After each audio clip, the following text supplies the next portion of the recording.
What is going on, everybody? Welcome back to the channel. Hope you guys are doing well. Thanks so much for coming back. We're going to be talking about this 2017 F350. Yep, she's a DRW, and what its life is now going to be doing and what you guys may want to think about when getting into this business. All right, guys, let's go.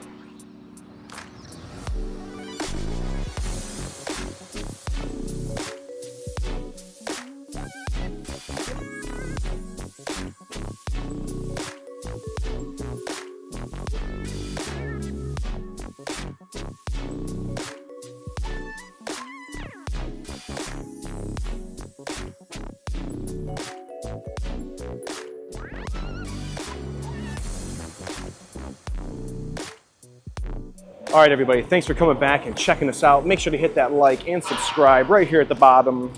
Hope you guys are doing well. We are doing great, and we're back with a 2017 F350, and this was bought used, actually from Ohio. Guy left Michigan to go out of state. This was a big question that we were asking on the live stream. Do you go out of state when purchasing a vehicle? Well, with 86,000 miles on it, we just did some forescan, turn on the DEF, the DPF percentage, and OCR so that we can get the maximum out of our DPF and stay on top of it. This gentleman picked up this truck, and it is now going to be hot shotting. We got a fifth wheel application, and we're going to be towing cross country. And one of the things he had us do was install the S&S disaster prevention kit. We have another hot shotty here, Harry Fetter, Power Stroke Maintenance, and he is kind of in a similar situation. He has a 2019. Yeah, he's got a 2019 truck, and he also is a hot shotter, and his first mod was for us to do the disaster prevention kit. Now, what a lot of people don't know is that S&S has two avenues for you to go.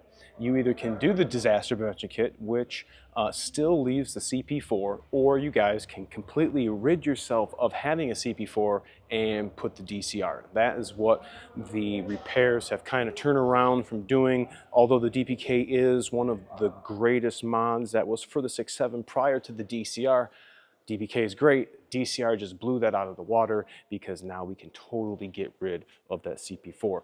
So you have two options. One of the other big ones too is this intercooler boot. I'm gonna put a link in the description of the video I made. So many people have came back to the comment section and told me they've gotten the check engine light with this particular code. They searched the internet, came underneath the hood, looked at this pipe, and lo and behold, it had a big gash right here. So this is not good. Do not keep running the stock pipe. If you want an issue, keep running the stock pipe.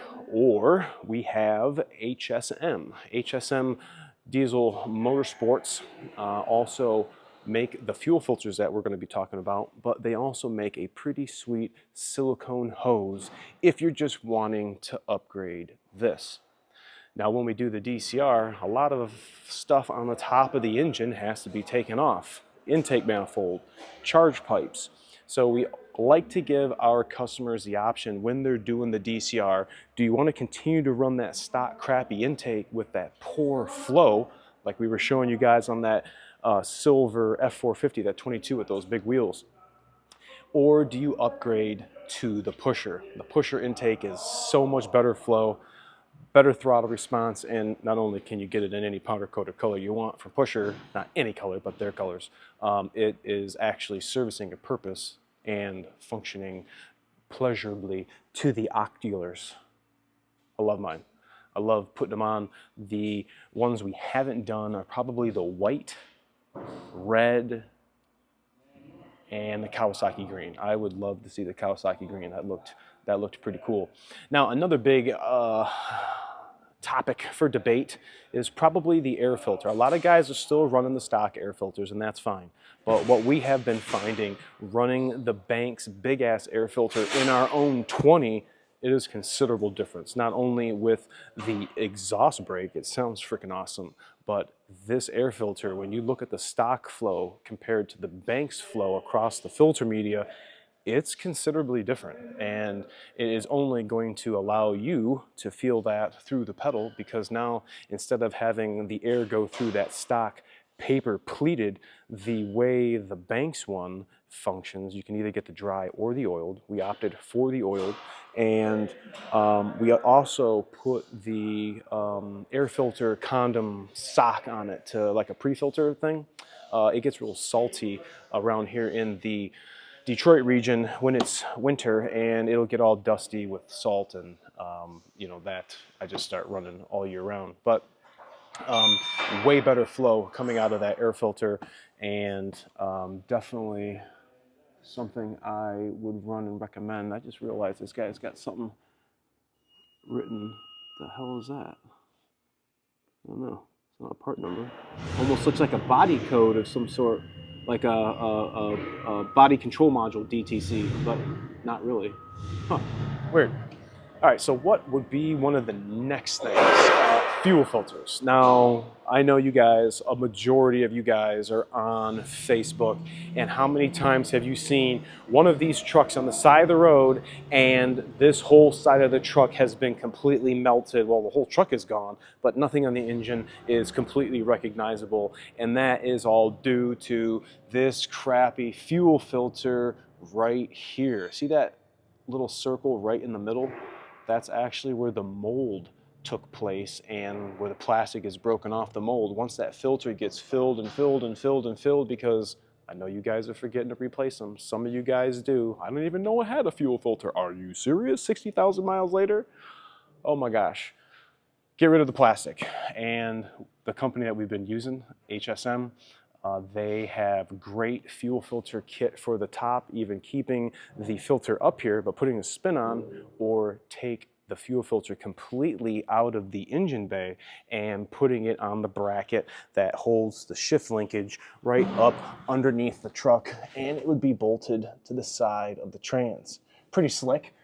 My favorite HSM kit that they have is the one for the bottom filter, because it puts the cat filter like right there. Or Donaldson. We are running, actually let me show you guys, because a lot of you have been asking, and I either forget to take a picture or write down the part number. But if you want to run the same Donaldson filter that we're running, this is for the lower fuel filter, okay? But I'm also adding on the clear water and fuel bowl that unscrews that black cap. This screws on, and then that black cap screws on to the bottom of this. So a little different than the cat one. I really like using the Donaldson one, and plus I like being able to see the actual fuel in the bowl. So I mean, it's kind of to each its own, whatever you guys want to do. But yeah. Now, one of the next things the customer wanted us to do was look at the front end. His tires are getting kind of choppy. See that? See that? You can see the contact patch right here. Some of this stuff's not even hitting the ground. He's got some blew out front end steering linkage. We're gonna have to create an estimate for them and get that situated, because if he's gonna be on the road, you gotta be steering straight and driving straight. The only way you're gonna be driving is if you're gonna be maintaining that big booty juice right there. See that drain plug, or the fill plug rather? I don't know if the big girl's got the drain plug at the bottom bolt. It might. Or pop the cover. I mean, it would be definitely worthwhile for you guys to start sucking out the diff juice and possibly the trans. We just did a 10R140 yesterday where the customer wanted us to replace the fluid, the filter, the gasket, and brought us a fresh case of Amsoil. We're actually going to be using this particular case for old Fessel. We have an 11 through 16 that needs just that gasket, filter for the 6R140, but it is something you guys definitely need to be doing if you're going to be going over the road. You guys got the garage queens or the pavement princesses, maybe it's not that big of a deal to you, but if you're going to be using your truck to make money, keeping the fluids and everything tip-top shape is something you're going to want to do, especially when the investment that you guys are going to be making to get into this business is going to be quite a hit. So the last thing you want to do is have it'd be broken down on the side of the road with some stupid BS that now you're gonna be like, I hate this damn truck. So we don't want you to be saying that. We want you to love the truck, we want you to work the truck, and we wanna make sure that all of the weak links are gonna be ironed out so that you're gonna have a trouble-free ownership or a maintain happy, a easily way to maintain the truck by putting on some spin-on filters, educating you guys on the maintenance, and what would I do to my own truck? Few odds and ends, make it a little bit better. Some of the guys don't like the fuel tanks, some of the guys don't like the lights, but we got some car audio. If you're gonna be rolling down the road, you gotta be jamming with the tunes. You guys aren't sitting there in absolute silence. We're excited for that, and a couple of other things. I don't wanna give it away just yet, but let me know if this video helped you guys out, kind of poking the angry bear, poking the thought of what you guys are gonna do, get those creative juices flowing and find out, man, maybe I need to do this to my truck because I don't want to be stranded, especially with that crappy CP4. I love these trucks. I love when you guys watch. I appreciate y'all. Remember to like, comment, sub, share, and another 6.7 Power Stroke is gonna be coming at you. Harry, see you later. Check out his channel, Power Stroke Maintenance. He's gonna be on the road putting miles on his 6.7. I'll see you.